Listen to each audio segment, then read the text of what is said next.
let's go ahead and move over to the sixth topic of the day. Talking about that Doctor Strange. I'm so excited as I'm singing to you guys. Sixth topic right here. Actually, let me ask you this, man. Do you like this background or do you like this one? Let me know which one you want to go with. Let me see the first one again. And then the second one. The second one's a little bit clearer. Let's go with the second one. All right. We're going with the second one right here for the sixth topic. And this is from movienews.net. Doctor Strange and the Multiverse of Madness undergoing last-minute changes, said Bruce Campbell. Dun, dun, dun. According to Bruce Campbell, the new Doctor Strange and the Multiverse of Madness, which is a lifelong friend of Sam Raimi directed, is still being updated with last-minute changes that Marvel Studios requested. Campbell recently participated in a Q&A with Game Informer to promote the upcoming Evil Dead video game in which he voices Ash Williams, the character that defined his career. When asked about Multiverse of Madness, he says, the Marvel guys that make 8 of these movies at the same time, so they're always updating storylines. So my buddy Sam Raimi has had to add scenes that Marvel told him he had to shoot. He also had to remove scenes that no longer apply. So until May rolls around, I don't think Benedict Cumberbatch even knows if he's in this movie or not. Wow, that's what the actor said. Ladies and gentlemen, boys and girls, and also Elliot, man, is this a bad thing that they're changing things at the last minute, making him shoot stuff he didn't know he was going to shoot and cut stuff that was already completed? Or is this no big deal? Let us know, Elliot. Let us know how you feeling, man. Yeah, I mean, so with Marvel, this isn't their first rodeo. So I mean, there's rumors. Look up Spider-Man: No Way Home. The visual effects team said they were literally editing, still piecing the film together in regards to the visual effects as the film was in theaters. So stuff like this, as bad as it may sound, this happens all the time with Marvel when it comes to just editing the film and making sure that everything lines up to this cohesive story. So I'm not too afraid.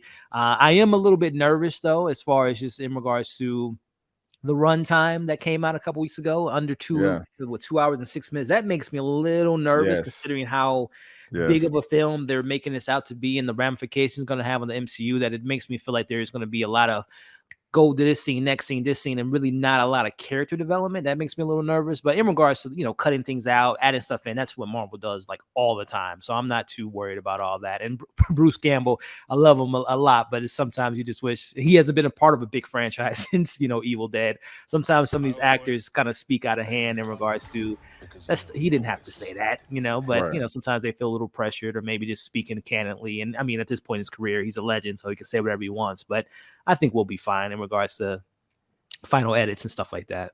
Right on. Me too. I don't think it's a big deal, but yeah, man, I do definitely agree with you. That's not what I'm trying to share. I'm trying to share this.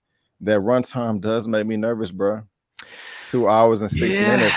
Because at first they said it was going to be like 2.5 hours. And I was okay, I can dig it, but for a while, bro, I want a 3 hour and 20 minute movie for Multiverse of Madness. I would not complain at all, but that does make me nervous, man. I'm not gonna lie. Characters, I don't know, for you all that don't know, I'm not the biggest Doctor Strange fan as far as how the usage of the character so far. Sam Raimi, I'm really not even all that excited for Doctor Strange in his own film. I'm more intrigued about, Wanda and her inclusion in the multiverse. And, obviously some of these cameos has been rumored, but hopefully this film changes me and my thoughts of Doctor Strange and we really get to see him at his full capacity. Do you already have tickets bought for like afterwards? I'm confident you may see it early, but do you have tickets bought for it? No, I haven't. I have not. I mean, I'm out here in St. Louis, so I don't expect them to be sold out for the opening weekend. But to your point, I did get the invite, so I will be seeing it early. Nice. Do you mind if I ask when? That Monday. I think everyone see the press. I think it's Monday, right? The May 2nd. Yes. Yeah. I can't wait. It's I guess okay. Oh God, I'm so excited. I can't even talk right now. But yeah, man, I'm really anticipating this this film right here, guys. Big time. And so you guys let us know what you think down below. This is my most anticipated movie of the year. Ooh, I didn't know. So I got that though. I did not know that. Well, I guess I got a question for you, man. What's up? Your biggest prediction for the film, as far as like your crazy big prediction theory that you hope to get in this film? Let's see. Yeah, okay. One thing I think that I don't know if this is a prediction, but I think that they're screwing with us is when we finally hear Professor X saying, how about we tell them the truth? And they have the like 5 or 6 chairs up there. I mean, it may be like 8 or 9 or 10, 11 chairs up there, and they just showed us this shot, or they always change things. Up, but I think I really haven't thought about theories like that crazy, because the sky's the limit. And I don't want to set my expectations and get disappointed. But if I have to think just right now off the top of my head, I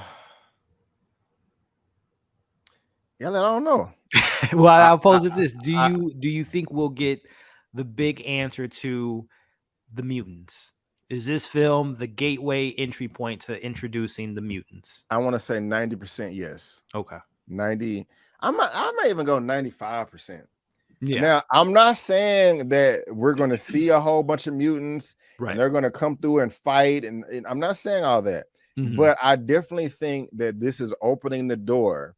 I think by the end of this movie, or by the end of the post-credit scene, everybody will have a good understanding, and it'll be solidified that the mutants are coming or they're here. There's going to be a mention of them. We even may see one. We saw one in the trailer. I'm tripping. Wanda's a mutant, so I mean Professor X too from the trailer. Exactly. So we already got him, but I think this is like, let's see. I don't want to say an announcement, but is there a Comic-Con? What is a Comic-Con every year? Is there a not Comic-Con? What is the one that Disney does? D23. I know they do it every other year. Are they having one this year? I think it's the one this year. Yeah. I think we may get an announcement. At D23, if that's in July, after this and after Thor: Love and Thunder, because we're going to know more about the MCU at that time, so they may drop some jewels there. What about you, man? Your theories, predictions, etc. So I think the biggest thing for me in this film, I think we're gonna get. I think the introduction of the mutants, of where they've been. Have they been here the whole time? Have they been locked in another multiverse? And I know the whole inspiration behind this Wanda storyline was, the House of M, and famously her saying no more mutants. So I'm just kind of intrigued to see how they play on that. If it's a matter of, bringing them back in, or if another Wanda in another universe said the no more mutants thing. So I'm really excited to see how they handle mutants, if at all, because it's not guaranteed. But I'm really intrigued to see what they do with that. And of course, those cameos, man, the Illuminati who's in there. Is there any Fantastic Four? I mean, there's a lot of stuff on this film, which again makes me so nervous about that runtime, which we might not get any of these big theories. But at the end of the day, I just hope that this film gives me a powerful Doctor Strange, a powerful Wanda, and a cohesive story that fits within its own narrative, but also plays into the bigger MCU. So hopefully Sam Raimi can get all that, because it's a lot on his plate, man. Coming in that wasn't their first pick. That was obviously Scott Derrickson. So to come in on a sequel, haven't done a big film since Spider-Man 3. Well, I guess Alice in Wonderland that he did a couple years ago. But as far as comic book movies, it's been over close to 15 plus years since he did Spider-Man 3. So I'm very excited to see what Sam Raimi can do. I'm happy that Sam Raimi is directing this over Scott Derrickson. I didn't like his direction in the first film. But I love what Sam Raimi did with Spider-Man 1 and Spider-Man 2. So I don't blame Spider-Man 3 on this fault. Some people are like, well, if he didn't want Venom in, he wasn't passionate about Venom, and it's always like I heard people try to counter argue. Was like, hey, other people have to had studios force characters in their movies, and they still made a good movie. Still made it work, Regardless, if you're not passionate about something, it's gonna be harder to do. So there. Yeah, but and look, little hot take. I don't hate Spider-Man 3 as much as many people do. As Mara says there, I watched it not too long ago when Spider-Man came out. I did a revisit. Spider-Man 3 is hilarious. Not like it's intentionally hilarious, but it's also not to be funny. But all the stuff with what's his best friend's name? Osborn, his kid or whatever, who's played by James Franco. That whole plot of him getting at Peter and taking his girl, Mrs. Steal Your Girl, and all that stuff. That stuff was hilarious on a revisit, man. I was laughing my ass off. This Him is eating still the your pie, girl. being like, "Oh, is it Yeah. good? Oh yeah, it's so good." And he gives him that man. Yeah. Harry Osborn. Yeah, thank you. That film was hilarious. Yeah, I got It's you, man. funny. I got you. And just real quick, since we're talking about Wanda and how powerful she is, guys, I always promote Death Battle. They put out another one about 2 weeks ago. It's Oh, I saw that. Yeah, I saw that. Scarlet Witch versus Mhm. Zatanna. And y'all know we were just talking about Constantine, and you know, Yeah. she kind of, you know, her and Zatanna and Constantine do magic.